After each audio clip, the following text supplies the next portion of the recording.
if we really both thought about it, we would probably be pretty scared with the number that we could put together of fellow colleagues and entrepreneurs that we know that have built a business that is not what they want and aren't looking forward to kicking their legs out of bed every morning to go into that scenario.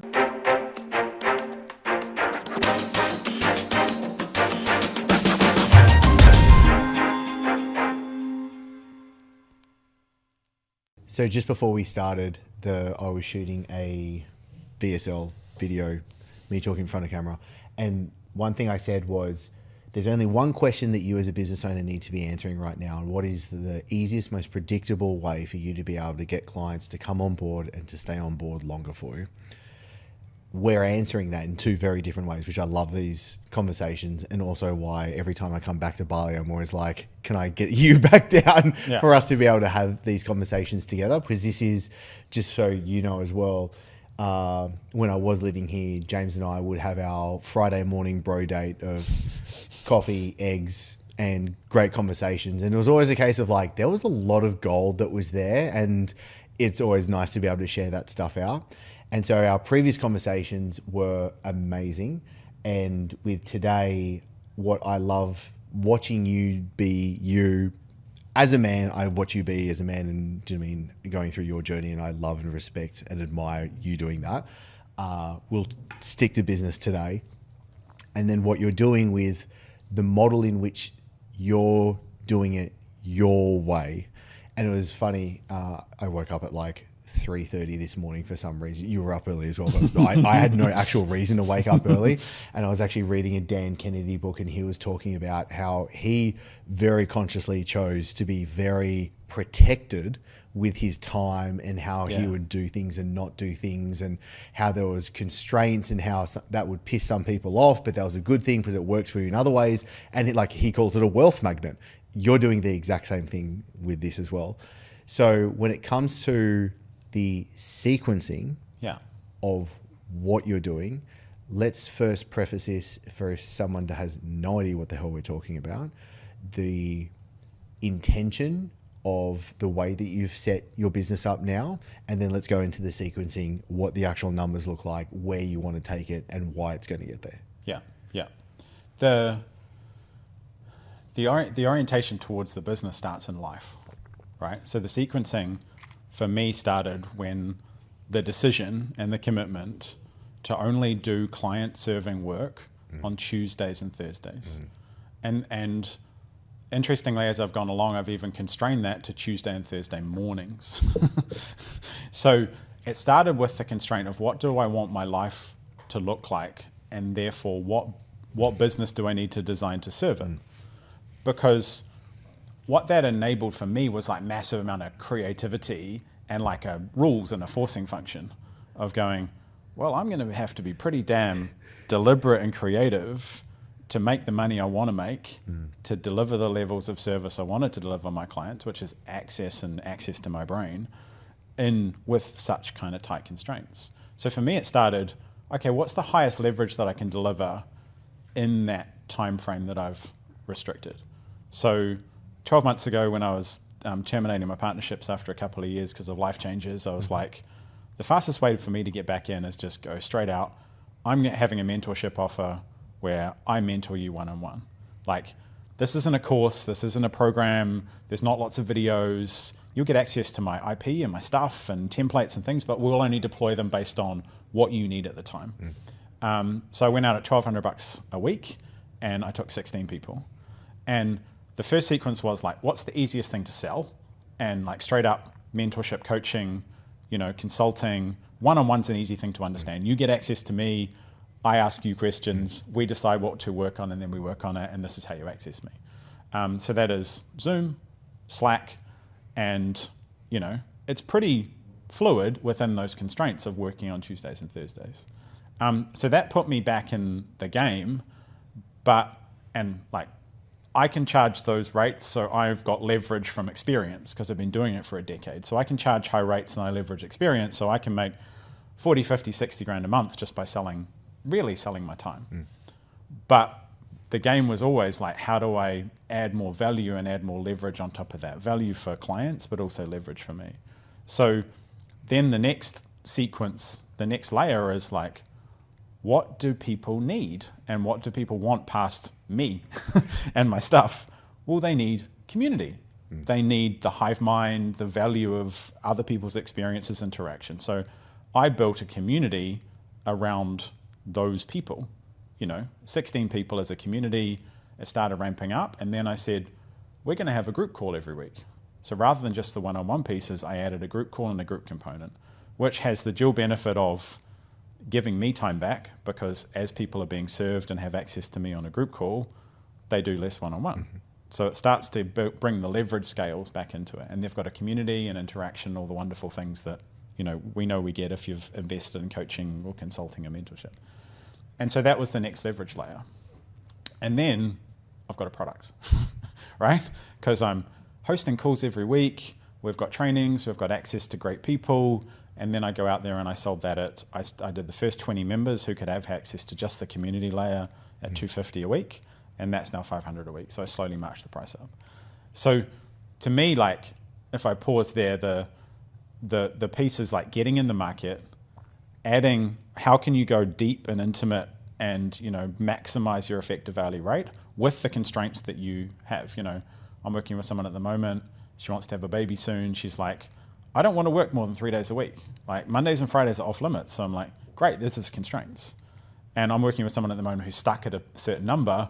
He's stuck at 40K a month, and I'm like, jiu-jitsu's the thing that lights you up right now. So we're going to prioritize that, and the forcing function of putting the business around it will force the creativity, will force the things that, and you to start to value your time in the business.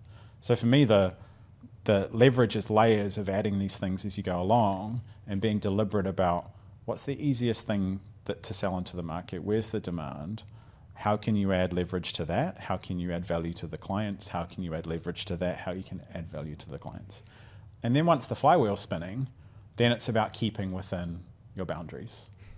For me, it was, I'm not going to take more than 16 one-on-one clients. I'm pretty smart, but I don't have the brain power and capacity to remember every single intimate detail about not just my clients, but my clients' clients, because that interface is where you add the most value. If you understand how your clients are thinking, if they're in the market and selling things, you're the most valuable to them. So to me, it was like the sequence of layers as you go out there, that as you add a layer of leverage, you're adding another product.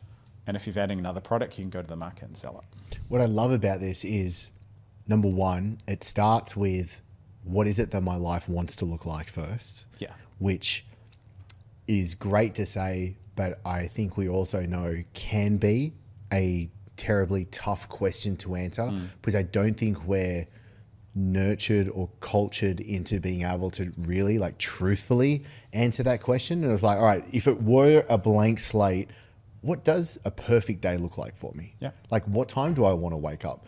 Do I want to go straight into work, or do I want to have time with my family? Do I want to take a dog for a walk, have a coffee with, do you know what I mean, my wife or partner? Like, what is it that I actually want to be able to do?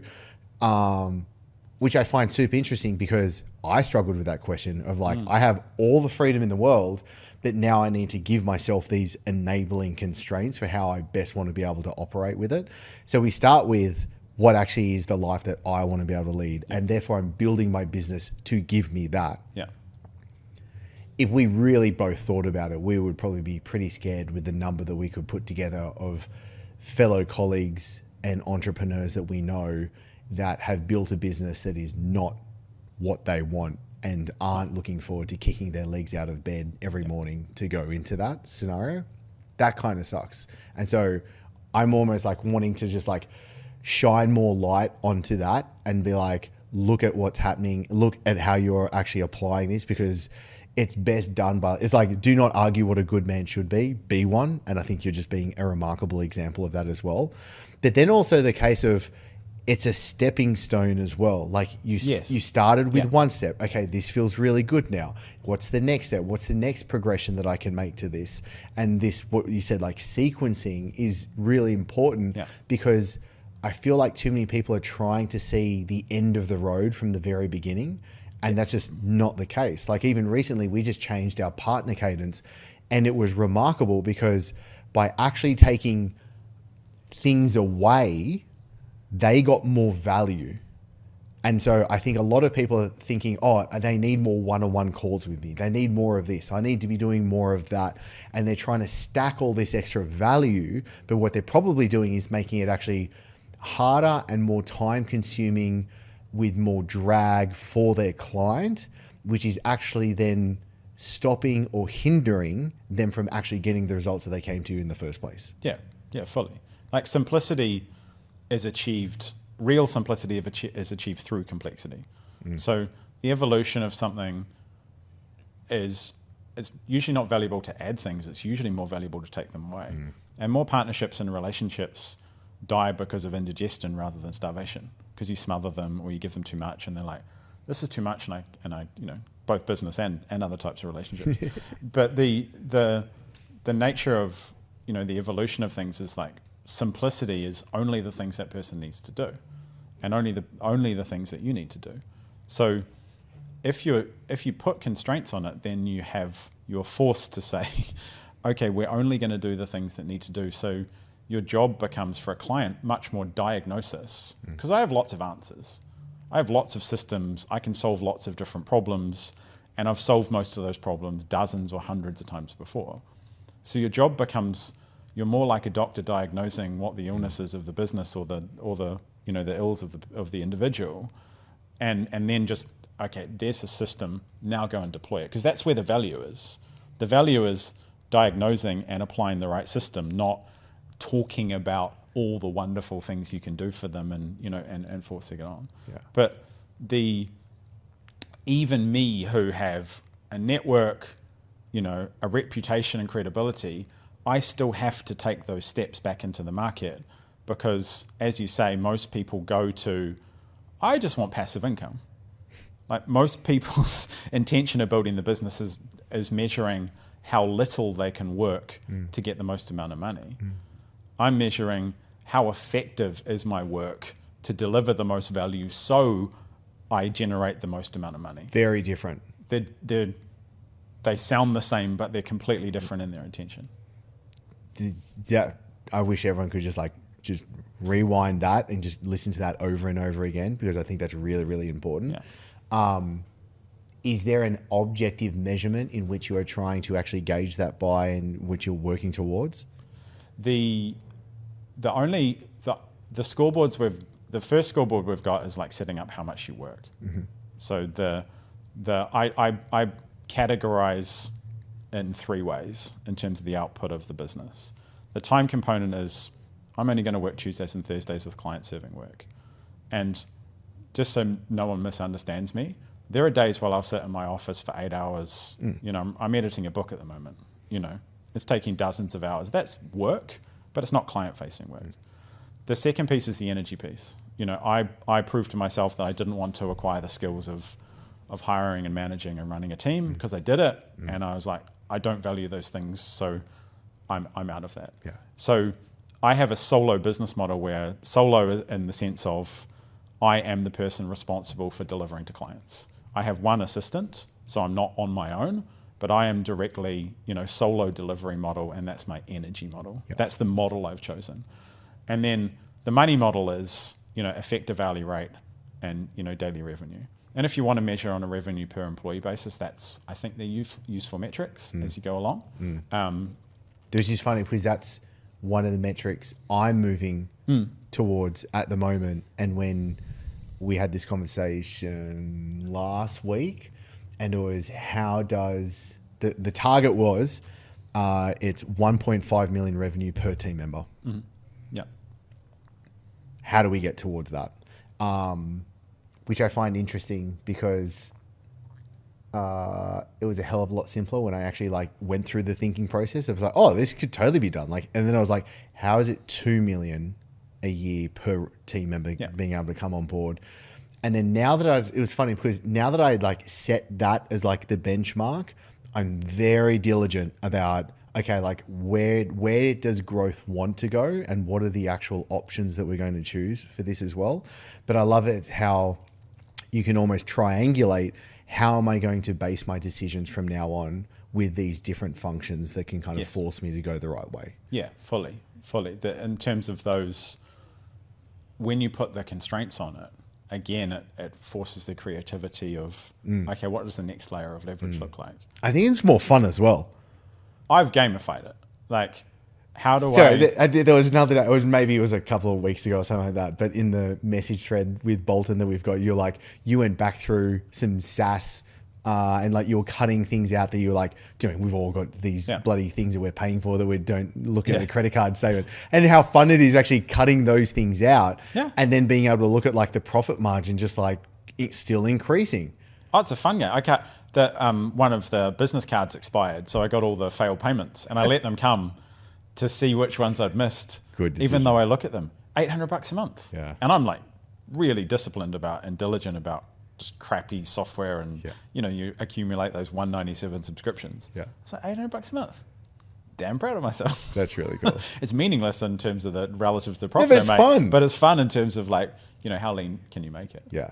But the layers of leverage are, and that sequence that I was talking about continue from there. So, when I put constraints on that, I put 16 people in one-on-one, and I rolled those people into a community. And then I chopped down the number of people that had direct and intimate access to me to a dozen. So I've got the sovereign circle, which has a maximum of 12 people in it.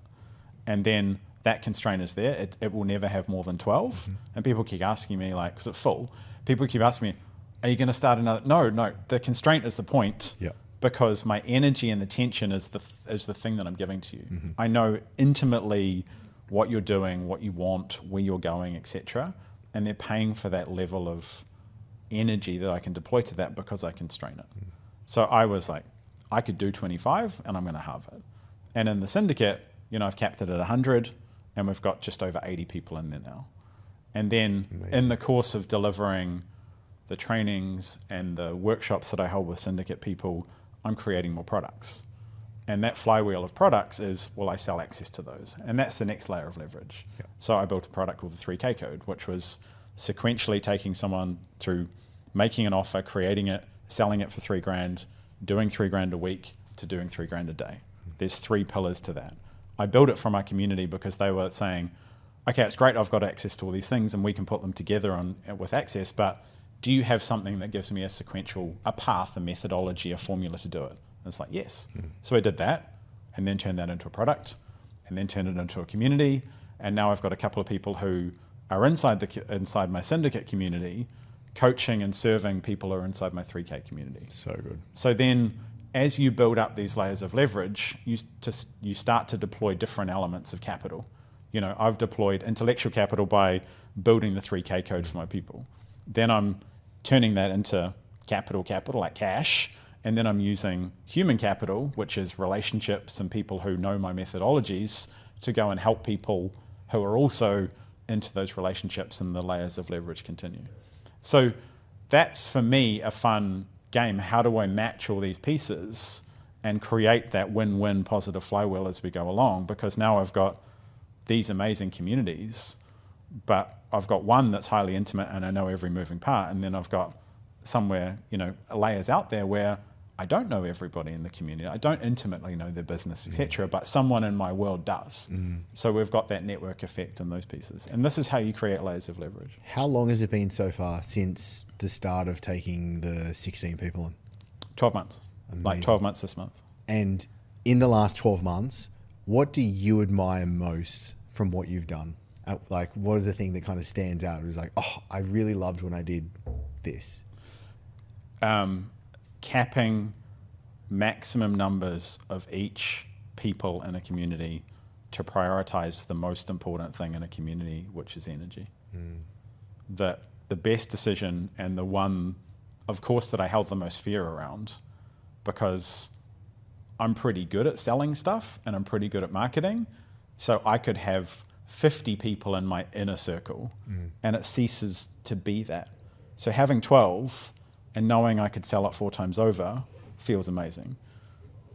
Capping the community at 100 people and knowing I could sell that 4 times over the next 12 months feels amazing. And because it's intimate, it preserves energy, it preserves integrity. And I've seen that with churn numbers that I wish I'd achieved years ago because no one bloody leaves. And, you know, to the point where I've actually now encouraging people to be in the right place. You know, there was someone, there are a couple of people who I was like, the inner circle, I'm like, you need a bit more time.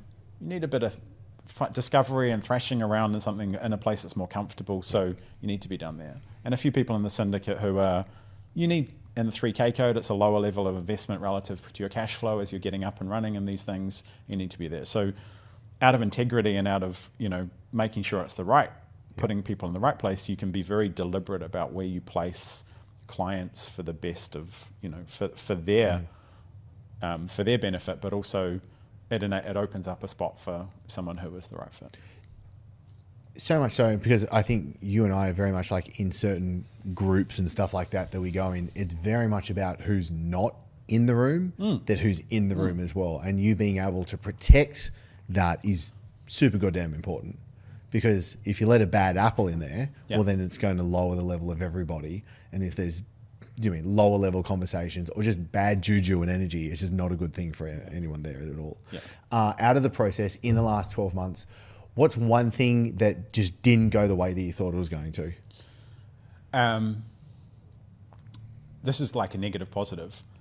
I have been doing a lot more deeper trainings in terms of who you need to be to run these kind of solo, small services and, you know, expert kind of businesses. And I did that because I wanted to do it, and I kind of thought that the market wouldn't want it, wouldn't accept it, that I had to sell stuff that was like how to get 100 leads by Wednesday and how to make $2,000 by, you know, 2 p.m. And I still do those things, but the thing that I think surprised me the most is how much people are understanding that the bottleneck in their business isn't the business or the strategy, it's largely them and the person they're being, because people buy who you are rather than people buy what you. And that's, I've resisted that because I've gone for the shiny objects and sold the lead gen and sold the sales and sold the make money stuff. And I kind of realizing, especially in the last month or so, that leaning into the piece of, you know, who you need to be to run these businesses is and I probably treated my audience a bit like idiots, because I was too much, because I was like, yeah, you need just more leads and those things, when really I know all along that it's really that if you examine who you want to be and put those constraints around it and have principles and values and character in these pieces, that those are the true those are the true growth factors. So do you feel like the market in general is actually much more open to receiving that message as well? Parts of it, I think, through natural experience that people have gone through. People have understood they've had access to the best information, and then they realized, okay, well, I've done the thing and I've got everything, so the only variable in this whole thing is me. So maybe I need to look at me. So I think there's a lot more maturity of people who have gone through different coaching containers, who have had different coaches, who have learnt from the best mentors and had the best systems and strategies employed, and they're still not getting the thing that they want or feel at ease with. I had this discussion with the team not that long ago, and it was interesting as James, this new team member, is actually going to be joining really soon. And it was like, if somebody applies to join us and we can see like in their application and in the conversations that are had that they've been through the circuits. Yeah. Do you mean they've joined the masterminds, they've done the coaching programs, they've done all that kind of stuff, and they're still not there? Like, some people aren't going to like this, but I think this is truth. Winners win. Yeah. And if someone's gone through all that stuff, to me, that's a red flag. Because it's not like, I know, like, some people are like, oh, I joined this person's program and I did this thing. And I was like that. And like, to be perfectly honest, they're all really good. Like, I know that they're really good. Now, it might not have been the best fit for you at that time. Yeah. Okay, I get that. Yeah. But it is the common denominator out of all of this thing is you, at the end of the day, for some reason, were not able to execute on what you were given there. So winners win. I mostly agree. I think I am coming across a lot of people who go through the programs and realize that they've got all the components. They haven't brought it together for them in their way. And they're looking for someone to integrate those things. And people know of me as someone who doesn't really have a dog in the fight about, Facebook is the best and those things. I'm like, it's about effectiveness. So a lot of people trust me to bring those people together. The red flag ones for me are the people who went through the program and blame the person who I often know and you often know that wasn't very good and they didn't get this and they didn't get that. They're my red flags because I've got something from every single thing I've invested in over the years and the hundreds of thousands of dollars, something from everything, even the really crappy ones. I took something away from it. Do you remember the conversation we had ages ago? I think this is at Wanderlust Cafe ages ago. And I think it was when I still had the cartel. And I asked the question, if there was one qualifying question to have to ensure that someone was actually going to be a good fit coming through, like what would it be? Do you remember asking that question? Because I remember the answer. Anyway, your answer, it was genius, was they are able to multiply energy. Yeah. So you are able to give them something and they're going to be able to multiply and do something with it rather than retract and take it away. And I was like, that is very clever, James. And so being able to like apply that, like I literally apply that still to today of being like, like is this person able to multiply energy coming through this process? Because when there is a partnership in our model, like there is ownership that has to be had on the other side. Yeah. With not just them, but also their team members as well. So their team members and their culture is a reflection of how they're showing up also. So there has been a couple of people where it's like it started off and we've had to turn around and go, hey, it's me, it's not you, it's not a good fit. Like, let's just part ways tidily and it's all good sort of thing. Just because we could see that this isn't going to work from that case in point. Yeah, yeah. If people are looking to be saved when they enter any kind of relationship, then it's going to be inequitable from the beginning. Because victim mentalities. Yeah, if someone's looking to be saved and just relax into something and just not contribute because they're exhausted or whatever, they might have their valid reasons to do it. If people enter any type of relationship with that kind of attitude and they want to be saved and dragged up the hill or pushed to the top of the mountain, then it's just going to prematurely exhaust the other side. And in a group, in a community environment, which predominantly most people are in because it's got the best balance of intimacy but also access, that's particularly more acute where the victims or the toxic people just want to be dragged along and they don't want to take responsibility for their own outcomes.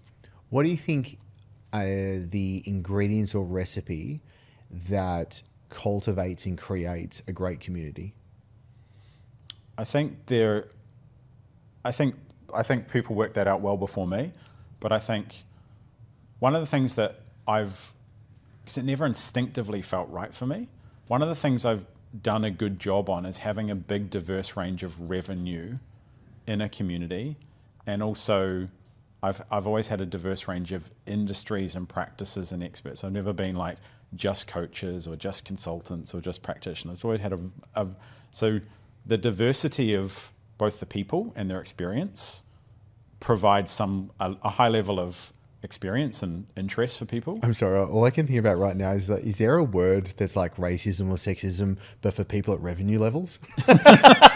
I'm not revenuist in the slightest, because I just believe that your current levels of income are only relative to the actions that you've taken relatively recently. Yeah. Revenue's a lag indicator. So I've met amazing people who are broke as shit because they just weren't taking the right actions to get money, right? But they weren't bad people and they don't lack character or anything like that. And I've met plenty of people with lots of money who are plenty of those things, but they're just taking the right actions to get money. So diversity, I think, with people at different revenue levels, for people to model different behaviors relative to the things they want. Because you can have people making lots of money in your community, but they don't have the body, the mindset, the pieces that people making very little money are. And you've got those people who are making very little money who model the money mindset and the application and the strategies that those people do. So I think communities benefit from a high level of diversity because these people can model these people on different dimensions, and also everybody can get what they want if you have diversity. If everybody's the same and everybody's just the same, then there's no real benefit in a community because everyone's just copying and modeling each other, and it's just regurgitating each other's stuff. It's just a it's an spinning echo bubble. chamber of poison. Yeah. I also keep challenging people in communities to demonstrate what bad behavior looks like. Those people who jump on the calls and dominate and ask loads and loads of questions, and I use them as corrective functions to say, you're not paying me for this. You know, you're not paying me for how to set up a landing page and ClickFunnels and which buttons to press. Like, you can Google that. If you want to ask those questions, then maybe you shouldn't be here. You know, that's not a high value question, and it's not for here. Let's Love that. do things and use things that we can only do here, and the other stuff can happen outside it. So I also keep people in communities who are sometimes challenging, as long as they don't spill that over into toxic and inhibit other people's progress. Yeah, I think especially when it comes like, But I got big dad energy, so that's easy for me. Of like, correct, no, stop doing that. Just don't ask that. It's also ask why a you're better so good question. at it though as well. But I think it's really great you saying to consciously call that stuff out in the public arena of the community, so that they're able to learn each other. Oh, these are the right actions to take. These are not the right actions to take. And this is what we're about as well. I think that's super important. I love that. It's challenging, but it's worth it. Where do you want to take this? What's the vision when you think of what you want to create, however long down the path of timeline, the horizon you see? So the scoreboard, the number on the scoreboard I'm aiming for is a $10 million solo business. So I'm approximately just crossed a third of the way there in terms of like run rate. Yeah. And someone told me recently that I'm massively undercooking it because with AI and with the leverage that's available, then we're going to see $50 and $100 million kind of solo businesses, which may be true. But my first, my big milestone on the scoreboard is me and Alex getting to 10 million a year, with what I call a consulting business, but deploying those different modalities in terms of coaching, mentorship, etc. I can see the path to 6 million, which is just more of what I'm doing now. Past that, it's slightly fuzzy to me. There's a couple of different paths that I can choose. Both of them are very valid on a strategic level, but when that fork in the road, it will open up as I go along, as I build those leverage layers and sequence these things, one by one. I think I'm really proud of where I am now because I have a diverse range of stuff. I've got, you can start working with me for $100 a week. So I've made it really accessible, and working with people at the beginning and working with people in the early stages, that's challenging. And I love that I've made it really accessible, but I also love that I can work with very, very high level businesses who have lots of toys to play with and lots of interesting problems to solve that maybe other people can. Have you subscribed? If not, this is the best time for you to subscribe, whether you're on the YouTube or on the podcast. Why? Because it would be a bummer if you missed out on everything that's to come, or don't subscribe if you're not actually getting much value out of this, because there is a zillion other things that you could be doing. So I'd rather you go and do that. The ball's in your court. So I'm having a lot of fun having that huge balance between working with people who are about to make their first dollar or trying to, and people who are already $50 million kind of in. So to me, the scoreboard is there. The constraints are set, Tuesdays and Thursdays. They're my client days. Apart from my friends at Digital Marketer this morning at 3 a.m. Thanks time zones. And then, racking up the scoreboard and just with me and Alex and, deploying those different bits of capital. So I'm, obviously I'm very, very comfortable on the financial front and obviously it's going great. So for me, as I eliminate all, worries about scarcity and as I go along, or running out of runway, it's just how can I play the game within those constraints and see where I end up. I love that, and I love watching you on this journey going through it. It's a gift for me. So Thank you. Thanks, man. It's super fun. Thanks. And then being able to see the decision-making process. And that's something you helped me to see as well. Like doing the $100 workshop thing has been super fascinating to me because I can bounce from someone that's trying not to be revenuist, someone who's on the lower end, and then after that going into a conversation with, a $15 million a year coaching business. Yeah. But also we are understanding that the principles are actually the same. Yes. So it's understanding how to navigate and mold and adjust what it is that's needed for that specific person. But the conversations aren't really that different anyway. No. Which is what I find interesting because I've kind of stuck in this lane of, okay, this is exactly who I help. And again, but it's not a case of I can still actually help this person over here, and something that I said over here will actually still work for this person that's at a much bigger business, but is still something that they were missing or detracted from. Yeah, yeah. And the more diverse range of clients you work with, the better you get at pattern matching. And that's really what experience is. I think that if I had to throw something out there that gives us a competitive advantage, it's that. Yeah. Like that's when we have these conversations, and the WhatsApp thread that I hope never gets publicly shared. It's Don't know what you're talking about. But I think that's where a lot of the competitive advantage lays with what it is that we do. Like if I really had to call out and go, why is it that we can really, mop the floor with competitors? One of it is because we see so much data and we see so much of what's going on in the field and in the industry. We can really easily go, oh, like this is a pattern that I'm seeing right now. Like that thing's working and that thing's not really working anymore. And then being able to craft and kind of like maneuver steps forward. Yeah, fully. And that comes with experience where, experience compounds as well, because you've seen most of the scenarios and people present you with problems that they think are unsolvable and catastrophic that you've seen 15 times before. So pattern matching is where experience really, the rubber hits the road, because you are just much more efficient at diagnosing stuff and diagnosing. You're not saying, oh, these things might work. You're saying, this is likely to work to solve this particular bottleneck you've got right now. So you're much better at diagnosing things. If you go back to the person themselves and kind of like their personal development, is there a common theme or problem or even adjustment that you see that you're regurgitating and helping out at the moment when it comes to that side of things of helping your crew move forward? A lot of people are exhausted. A lot of people who haven't got the results that they wanted to get are exhausted of throwing stuff at the wall.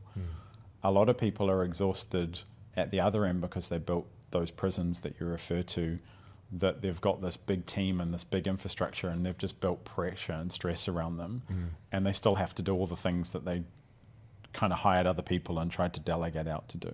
So a lot of people are exhausted, and these days I'm probably doing a lot more traditional consulting than I am coaching, because I'm taking the judgment call of like, they just want to know what the fuck to do next, pretty much. And so while I used to spend probably more time and like trying to integrate ideas and those things, now I'm like, we need to do this, and putting people in momentum with something that shows some change of what they want to see. If you're at the beginning, help people make money. Like it's like, get a customer, get a client, get something on the board. And at the other end of the bigger businesses, like take something off their plate, remove something, streamline something, take a step out of a process, cut something, kill something, fire somebody, as many cases of do something that provides the most immediate relief of the anxiety and the stress that a lot of people. So I find myself doing more consulting these days than coaching, and that's a little bit of a change from the past few years, where people are, okay, I just want to learn these things, I want to integrate these ideas, and people are overwhelmed with options and also overwhelmed with decisions. So I find it more useful just to, with permission, telling them what to do. So the side effect and the actual purpose of doing all the shit that we're talking about at the end of the day is to actually live the life that we want to. How's life feeling now, having gone through the last 12 months and now being like, wow, I've created something truly remarkable. What's the actual benefit? Because I want to ensure that the listener, the watcher grasps that. Yeah. Because that's why we do it. Yeah. The life's amazing. The biggest danger for me is like bleeding outside the constraints. Because the more leverage I build, the easier it gets. The more money I make, the more funds I have available to do things. And the more free time I have, the more deliberate I have to be with what I want to do, who I want to be, etc. So I find myself slowing down a lot to say, okay, well, I'm constantly checking in with myself what is important.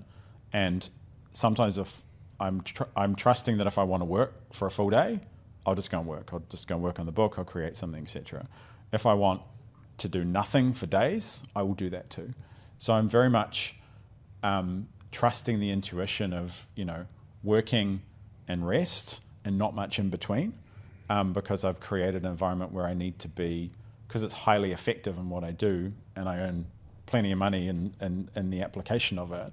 I find myself needing to be more disciplined about, what I'm not doing and how I'm using the free time and the resources that I built up. It's easy to screw up, and I say that because I've screwed that up so many times before, because you create this freedom and all these systems and teams and everything take the bandwidth and take off our plate the things, and then the question then becomes, well, what do I do with this spare time now? Yeah. And I know for me, I struggled with, especially before selling the last business, I struggled with this because for me, I didn't know what I wanted to do with the spare time. Yeah. So therefore I'd just be in the business more, doing things, actually causing more problems than me doing the work that I should have been done. Like I could have just completely walked away much sooner as well. Yeah. I like that because it does circle back to you've got to figure your own shit out, which is where we started as well. Yeah, people love us talking about first world problems, right? I've got lots of time and lots of money. Yeah, we're checking the boxes right now of how not to like someone, earns heaps of money, incredibly handsome, runs a great business. You know what I mean? Like we're checking the boxes of like this person is douchebag, but yeah, it's being deliberate, living an active life and being deliberate about it. And I think when and in the past when I didn't have the money I wanted, I was convinced that as soon as I had the money that it would solve all the problems. I was, in the past when I was working all the hours that God gave me, I was convinced that if I cut down those hours, it would solve all my problems. And then when you get to the other side of something, you still need to be deliberate about how you choose to spend your time and energy. And you also need to calibrate I've needed to calibrate that work isn't bad. Because I said that I'm going to only work with clients on Tuesday, Thursday, sometimes in the office, and I'm like, why am I here? Oh, I'm here because I want to be. Yeah. I'm here because I want to make something, and I want to work, and I like it. Yeah. So therefore, sometimes my leisure time is work. And being deliberate about going, okay, well, what am I going to flow into now? And what am I going to do is just being deliberate about the things you create. Otherwise, everything just starts to bleed into everything else, and you get carried along by, good ideas or someone else's good ideas or some system that, someone else has built. Yeah, and like this should not be cut into a short at all, but like how much better is it being rich than not? Let's be real about that right now, because there is the case, but cut that one. It's also the truth though. It's when you've done the work on yourself and you're happy with the person that you have crafted and built yourself to be, and then having the money as a side effect because of that. Yeah.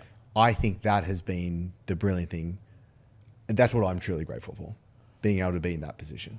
When I first started making money, lots of money, I wasn't the person who could handle it, steward it, care for it, distribute it, and I was very good at making it, but I wasn't very good at caring for it and subsequently caring for myself. Yeah. And so it, like, money amplifies things, and also free time amplifies things, because like wherever you go, there you are. So it's great to have means and resources.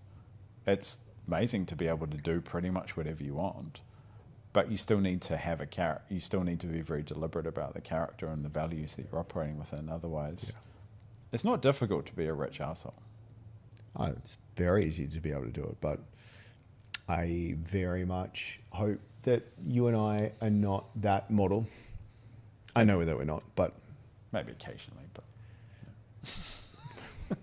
we're still humans at the end of the day. Okay, last one then. What's most exciting for you now? If from the last conversation that we had to now today, until the next time that we have this conversation in a couple months' time, what's most exciting for you? What energizes you the most about what's coming up? I've got something for everybody that I want to help. You know, I've made it really easy to get started with and coming into my world and working with me. I've made it really easy to get insight and access to me if people want it and need it, and they're prepared to pay for it. So the exciting thing for me is that, you know, I've created something that can help a lot of people while helping me at the same time. Yeah. And then all it needs to grow is just my creative energy and great humans inside it who are using my ideas and my stuff and helping other great humans, you know, get the results that they so achieve. So the thing is in motion, and there's great people powering it that aren't me, because we've got an amazing community full of amazing people. And it's cool that there's something built there that doesn't require just my energy and my ideas and those things, that the flywheel is spinning. If I got hit by a scooter tomorrow, or one of that parade outside ran me over, that these ideas and some of the things that I've developed that are unique would carry over, and people would take them forward and turn them into something. So I'm stoked that the genie is out of the bottle and it's rolling, and you know, I'm getting plenty of rewards on that on lots of dimensions. But I'm stoked that people can use it and take it and develop it as well and build it into something that's bigger than me. That's really cool. I really love that. Can you do me a favor? Can you shill and pitch your shit right now for? Well, when's this coming out? I'm gonna have a book out soon. When's the book going to be out? A couple of weeks. Yeah, we'll fast track it. Let's do the book. Okay. So if you go to thesovereignconsultant.com, there is going to be an 80-something page book, which is a playbook that takes people from 3K once to 3K a week to 3K a day. And it's been 10 years in the making of the simplest goddamn way to do it. And I've distilled it down to only the components. And it's not one of those, you know, I found a laptop behind a dumpster kind of books. It's like, this is exactly what you do. These are the words you use. These are the steps you take. And I'm super proud of it because it's going to help even more people than I do now. So thesovereignconsultant.com. I love that. I will make sure there is link and everything below. I didn't know it was coming out so soon. So like, neither did I, but let's I pitch and push the it. shit. Okay, well, this is a kick up the ass to making sure this happens. So we'll time it so you will see this right now just after the book goes live, and we'll make sure that happens as well. Thank you. Appreciate you, dude. Love you. Love you. If you've enjoyed this episode and it's vibed with you, then make sure that you hit subscribe, whether you're on the YouTube or on the podcast. And importantly, if there is any guests that you want me to have on the show, or specific questions or topics that you want me to be able to cover for you, simply put it into the YouTube comments or send me an Instagram DM. That way I can make sure you're getting the most out of actually being here.